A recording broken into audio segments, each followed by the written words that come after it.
बिस्मिल्लाहिर्रहमानिर्रहीम अस्सलाम वालेकुम। आज मैं जिस बुक का रिव्यू करने जा रही हूँ वो है brief history of Pakistan by James Wynbrandt. ये सीएसएस के सिलेबस में रिकमेंडेड बुक है पाकिस्तान अफेयर के पेपर में। और जो सीएसएस की रिकमेंडेड बुक्स हैं वो उनको बहुत सारे लोग जो तैयारी कर रहे होते हैं लेकिन उनको नहीं पढ़ते, और जो पढ़ाने वाले होते हैं अक्सर मैंने टीचर्स को भी सुना है, वो कहते हैं कि आपको ये रिकमेंडेड बुक्स पढ़ने की ज़रूरत नहीं है, कोई एक आधी अगर आप पढ़ लें तो पढ़ लें, अदरवाइज़ नहीं ज़रूरत। लेकिन मेरा ख्याल ये है कि इन बुक्स को पढ़ना चाहिए। ये जितने मुश्किल इनके नाम होते हैं ना इन बुक्स के, अगर आप इसको अंदर से पढ़ें तो ये उतनी ही आसान बुक्स हैं। और इनको पढ़ने का जो बेहतरीन तरीका है वो आज मैं बताने वाली हूँ इस बुक रिव्यू में, कि कोई भी बुक जो है ना उसको कंप्लीट वर्ड टू वर्ड नहीं पढ़ा जा सकता सिवाय कुरान के। कुरान पाक वाहिद एक ऐसी बुक है जिसको ना सिर्फ पूरा पढ़ा जाता है बल्कि उसका पूरा याद भी किया जा सकता है। उसके अलावा कोई ऐसी बुक नहीं है जिसको आप लफ्ज़ ब लफ्ज़ पढ़ लें और आपको याद भी हो जाए। तो पढ़ने का जो बेहतरीन तरीका ये होता है वो ये होता है कि आप 3 R's को फॉलो करें। 3 R's क्या होते हैं? रीडिंग, रिवाइजिंग और राइटिंग। अब रीडिंग के लिए पहला तरीका जो होता है, जो अभी मैं जिस तरीके से ये मैं पढ़ने जा रही हूँ ना, आप कोई भी बुक उठा लें, रिकमेंडेड बुक स्पेशली, क्योंकि वो थोड़ी लेंथी होती हैं और वो दिखने में लगता है कि बहुत मुश्किल बुक्स हैं। हालांकि अगर आप इनको पढ़ के देखें तो बहुत ईजी लैंग्वेज लिखी हुई है इनकी। और जो पहला तरीका ये जो अभी मैं फॉलो कर रही हूँ, आप अगर ये पूरी बुक एक दफ़ा सुन लेंगे, ये लेक्चर ऑलमोस्ट आधे पौने घंटे का होगा, तो उसमें आपको पता चल जाएगा कि इस बुक में है क्या कुछ ना। फिर सेकंड रीडिंग में आप खुद रीडिंग करें उसको इसी तरीके से ओवरव्यू करते हुए, और फिर उसके बाद आप इसको राइट करें। राइट करने का तरीका क्या होता है कि इसमें जो हेडिंग्स दी हुई हैं ना सिर्फ आप वो हेडिंग्स लिखें और उसके अंदर का क्रक्स आप एक दो अल्फाज में अपने अल्फाज में लिख लें।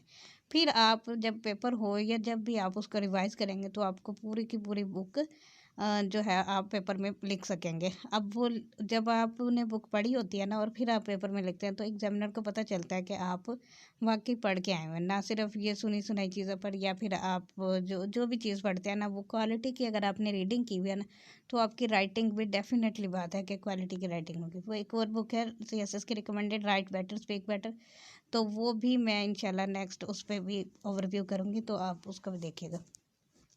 अच्छा नहीं, चलें टाइम वेस्ट के बगैर शुरू करते हैं। The land and its early history. अब ये जो इसका पूरा पैराग्राफ है ना, ये पढ़ने की ज़रूरत ही नहीं है आपको। अगर आप पढ़ना चाहें तो डेफिनेट बात है पढ़ सकते हैं, लेकिन फर्स्ट रीडिंग में नहीं पढ़ना इसको। आगे है जी geology and geography. 200 million years ago जो है वो Gondwana land began to break apart torn by tectonic force. इस तरह आप ना अंदर से कोई एक चीज़ जो आपको इंपॉर्टेंट नज़र आ रही है उसको आप लिखते जाएं।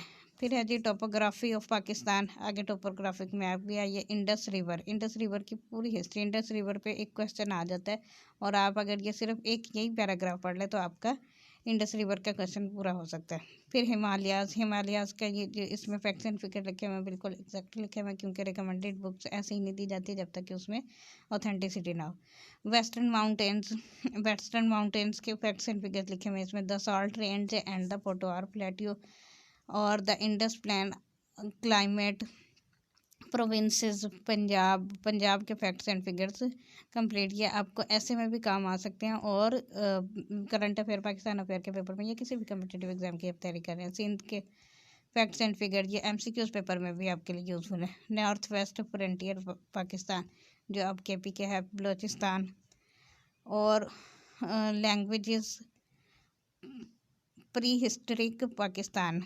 फिर है जी early humans, roots of civilisation.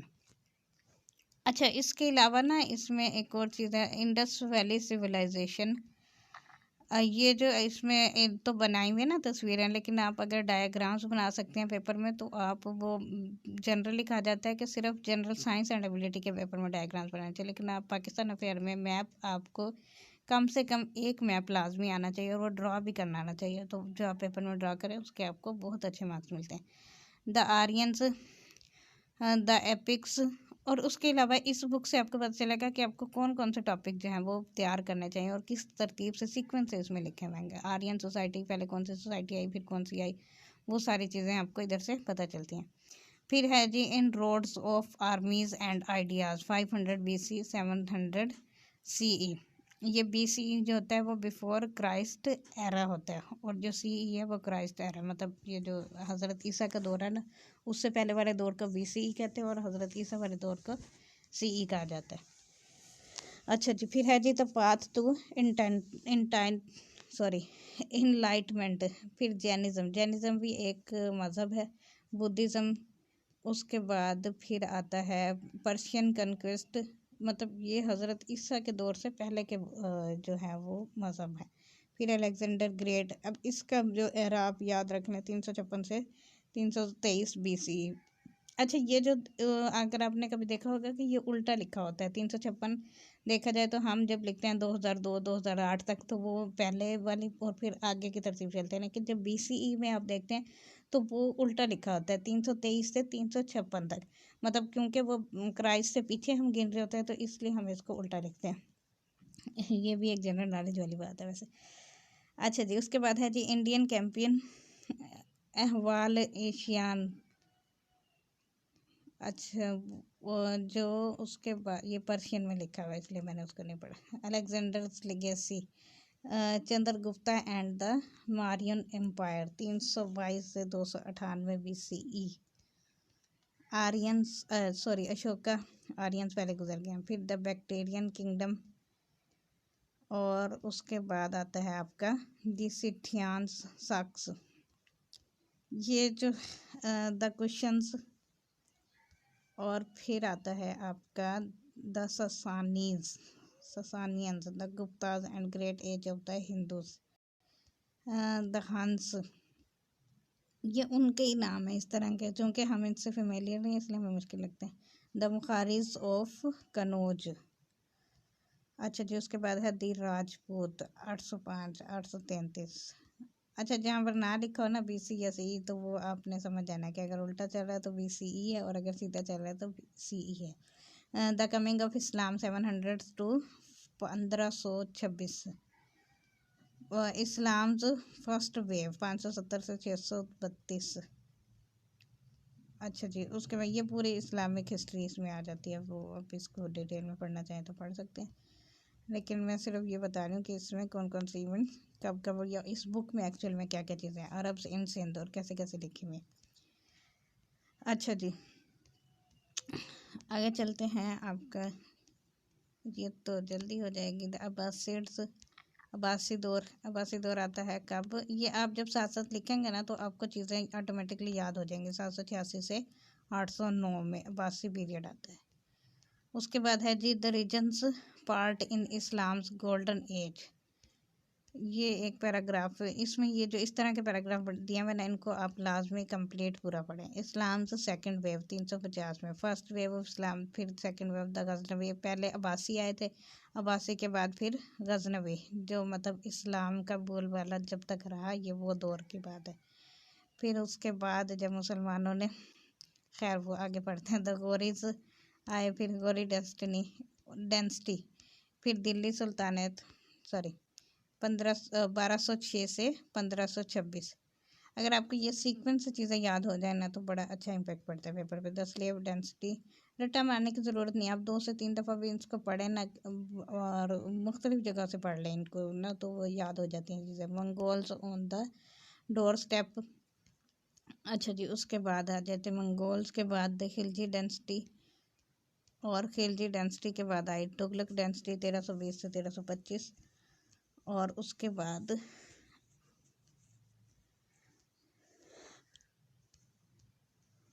Timur and Syed and Lodhi density, ये तीनों अलग अलग टाइम में, मतलब एक के बाद एक आई और ये थोड़े पीरियड के लिए आई थी, इसलिए इन तीनों को इकट्ठा ही डिस्कस कर लिया राइटर ने। द मुगल्स पीरियड 1526 से 1748। फिर मुगल एम्पायर आया जी, राइज ऑफ मुगल्स। और उसके बाद राइज ऑफ मुगल के बाद कौन आए, उसमें मुगल डेंसिटी में बाबर सबसे पहला। ये MCQs पॉइंट ऑफ व्यू से बहुत इंपॉर्टेंट है, वो फर्स्ट मुगल एम्पायर पूछ लेता है बाबर। और आखिरी Bahadur Shah Zafar. Conquest of the Punjab and Delhi 1519। फिर पोलो ये गेम है, उसके बारे में एक नोट लिखा हुआ है इसमें। ये घोड़ों पे खेली जाती है, ये उसकी पिक्चर है, इस तरह खेलते हैं पोलो। अच्छा, हुमायूं, मतलब बहुत पुरानी गेम है, बोलो। शेर शाह सूरी। और उसके बाद है जी, शेर शाह सूरी के बाद कौन आया? हुमायूं रिटर्न। पहले हुमायूं आया, फिर शेर शाह सूरी आया, और फिर हुमायूं दोबारा आया, फिर अकबर आया। अकबर अर्ली ईयर्स, अकबर के आने के बाद जो इस्लाम का जो वो हुआ ना, मोरल डाउन कर दिया गया, क्योंकि अकबर ने बहुत सारी चीज़ें हिंदुज़म और इस्लाम को मिक्स कर दिया और मिसकंसेप्शन फैलाई। स्टेट एंड रिलीजन, द मन द मानसबदरी एंड जागीरदारी सिस्टम। जागीरदारी सिस्टम पे एक नोट लिखा हुआ है। अच्छा जी, उसके बाद है अकबर्स मिडल ईयर्स, और फिर है अकबर्स लेटर ईयर्स, और उसके बाद है जी जहांगीर, और जहांगीर के बाद आपका आता है यूरोपियन ट्रेड, फिर शाहजहां, औरंगज़ेब, और औरंगज़ेब के बाद आता है आपका, किधर गया, बड़ी डिटेल लिखी हुई औरंगज़ेब के बाद। फिर अफेयर्स ऑफ स्टेट। ये जो हेडिंग्स में लफ्ज़ है ना, यही लफ्ज़ आपके पेपर की हेडिंग में भी होने चाहिए। Decline of the Mughals. अच्छा जी, डिक्लाइन ऑफ द मुगल्स के बाद आपके आता है 5, बहादुर शाह जफर को छोड़ के वो लास्ट में डिक्लाइन ऑफ मुगल में बहादुर शाह जफर भी है। अच्छा, ट्रेडिंग कंपनी वार्स 1748 से 1858। यूरोपियन पावर्स, ये जो ईस्ट इंडिया कंपनी है, EIC। बैटल ऑफ प्लेसी, ये जिसे हम उर्दू में पानीपत की जंग कहते हैं, वो बैटल ऑफ प्लेसी कहलाती है। The Carnatic wars, consolidating British control. अच्छा जी, उसके बाद है the Durrani empire, conflicts in Punjab, और फिर rule in Sindh and Balochistan, और उसके बाद है जी changing British policies, then the Bengal famine, Bengal में जो कहत आया तो उसका, the government of Charles Cornwallis, और British interest in the Pakistan region, the Sikhs in Punjab, और फिर है जी आगे इंटरनेशनल अफेयर्स। इंटरनेशनल अफेयर्स के बाद दी जिहाद, जिहाद के बाद है ब्रिटिश वार्स इन अफ़गानिस्तान, और फिर सिख वार्स, और उसके बाद आपका चैप्टर 6 द राज एरा 1858 से 1909। ये ब्रिटिश राज एरा की बात हो रही है। द सिपाही रिबेलियन, रूट्स ऑफ रिबेलियन, और फिर है जी biting the bullet, rebellion begins, और उसके बाद rebellion spreads, the end of the revolt, government of India act 1858, lord Canning, और उसके बाद लॉर्ड एलिन, फिर sir John Lawrence, lord Mayo, sir Syed Ahmed Khan. ये सर सैयद अहमद ख़ान पे पूरा नोट लिखा हुआ है, आपका एक क्वेश्चन इससे हो सकता है। अच्छा, उसके बाद है लॉर्ड नॉर्थब्रुक, फिर लॉर्ड लिटन, और उसके बाद है जी सेकंड एंग्लो अफगान वार 1878 से 1880, लॉर्ड रिपन, लॉर्ड डफरिन,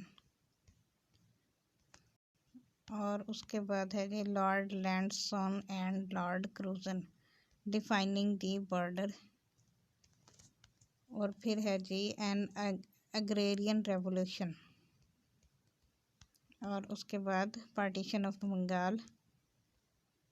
ये 1971 वाली पार्टीशन ऑफ बंगाल नहीं है, पहले वाली है, जो इंडिया पाकिस्तान बनने से पहले पार्टीशन ऑफ बंगाल। बंगाल की पार्टीशन 2 दफ़ा हुई है, टुवर्ड मुस्लिम इंडिपेंडेंस।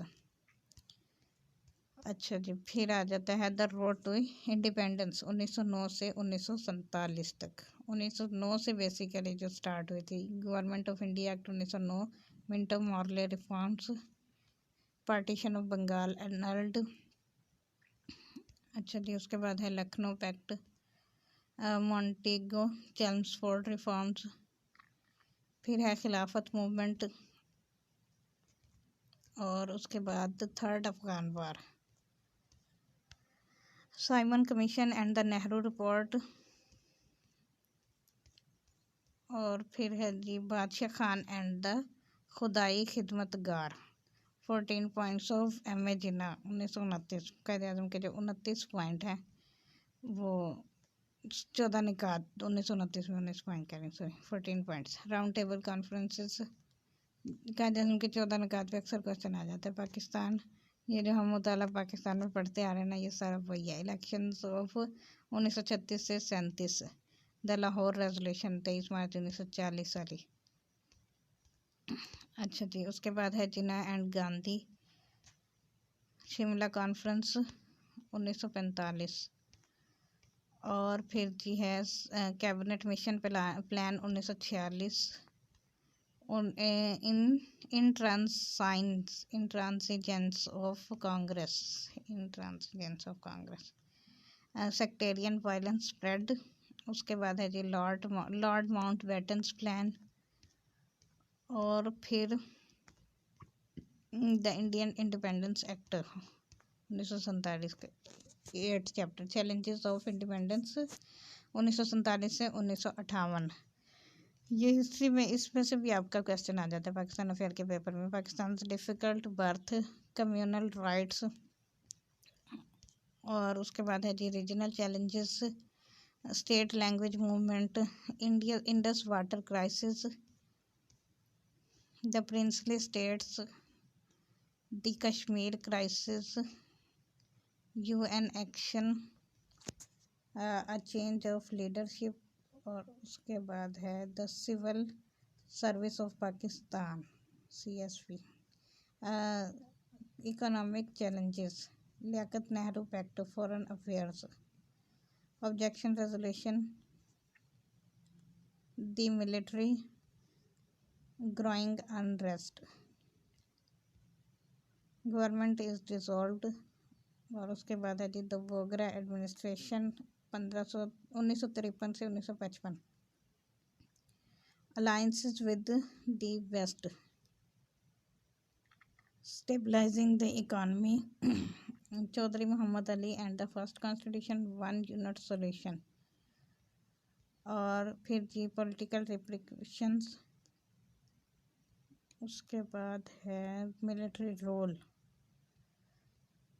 रूल स्टार्ट होता है जी चैप्टर 9 से। मिलिट्री रूल 1958 से 1971 तक पाकिस्तान में मिलिट्री रूल है। वैसे तो 2000 में मुशर्रफ वाला भी मिलिट्री रूल है। अयूब खान सीजेस पावर, और उसके बाद है जी इस्लामाबाद। अयूब खान के दौर में ये इस्लामाबाद बनाया गया था, प्लांटेड सिटी, और फिर बाद में इसको कैपिटल डिक्लेयर किया गया था। इससे पहले कराची था capital. Resolving the Indus water dispute, the constitution of 1962 Ayub Khan के दौर में बनाई है। MCQs पॉइंट ऑफ व्यू से आपका इंपॉर्टेंट है।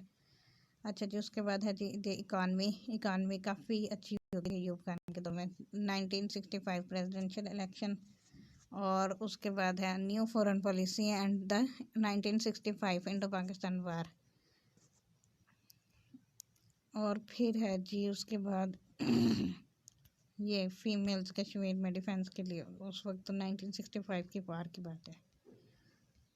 Economic fall out, growing unrest, और फिर उसके बाद है आपका 22 फैमिलीज़। ये 22 फैमिलीज़ जिनके पास जो हाई एसेट्स है ना पाकिस्तान के, सिर्फ 22 लोग फैमिलीज़ के पास थे, और अयूब खान के दौर में उन 22 फैमिलीज़ को इंडस्ट्रियलाइज़ किया था। तो और आज तक वही 22 की 22 फैमिली जो है वो पाकिस्तान पे रूल कर रही हैं। जागीरदाराना सिस्टम है बेसिकली हमारे मुल्क में।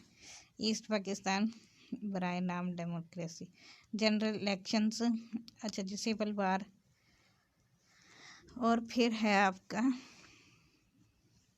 बिटवीन ईस्ट एंड वेस्ट 1971 से 1988, Zulfikar Ali Bhutto's regime, war investigation, और फिर the Shimla agreement, Bhutto's policies, unrest in Balochistan, the constitution of 1973, growing repressions, और उसके बाद है जी सोशलिस्ट इकॉनमी।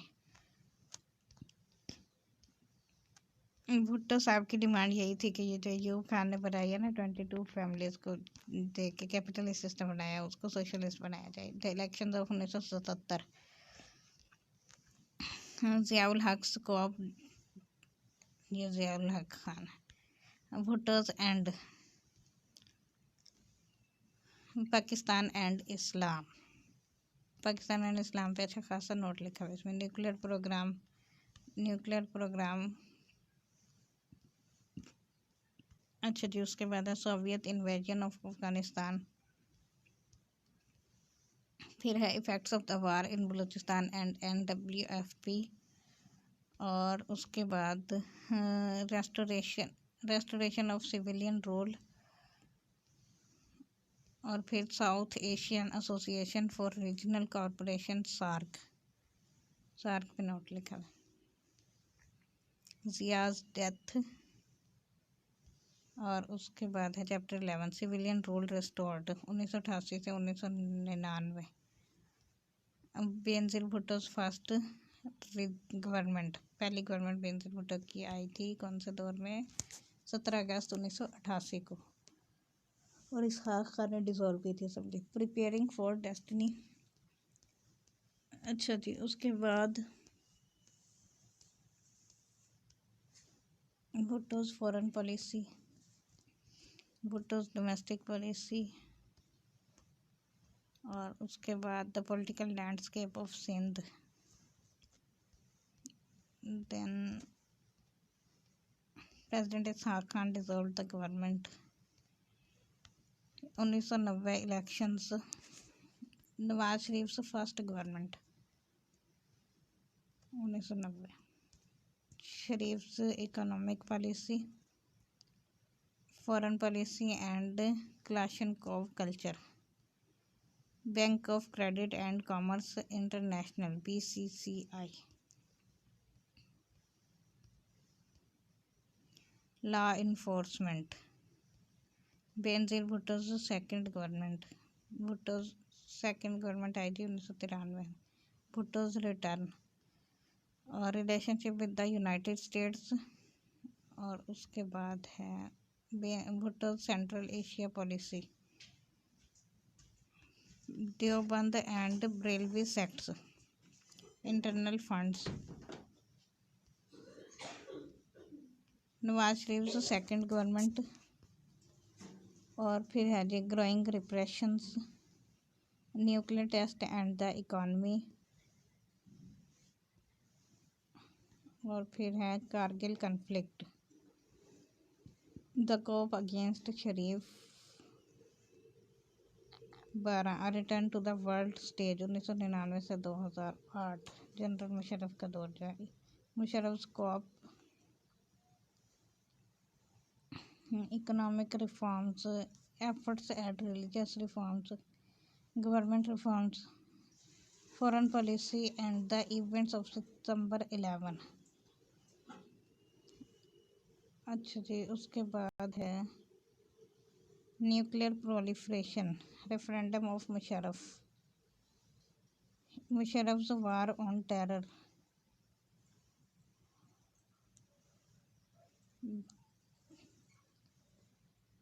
फिर है political repressions, factional and religious violence, federally administered tribal areas FATA जो कि अब नहीं रहे, मर्ज हो गया। NWFP भी अब KP के बन गया है।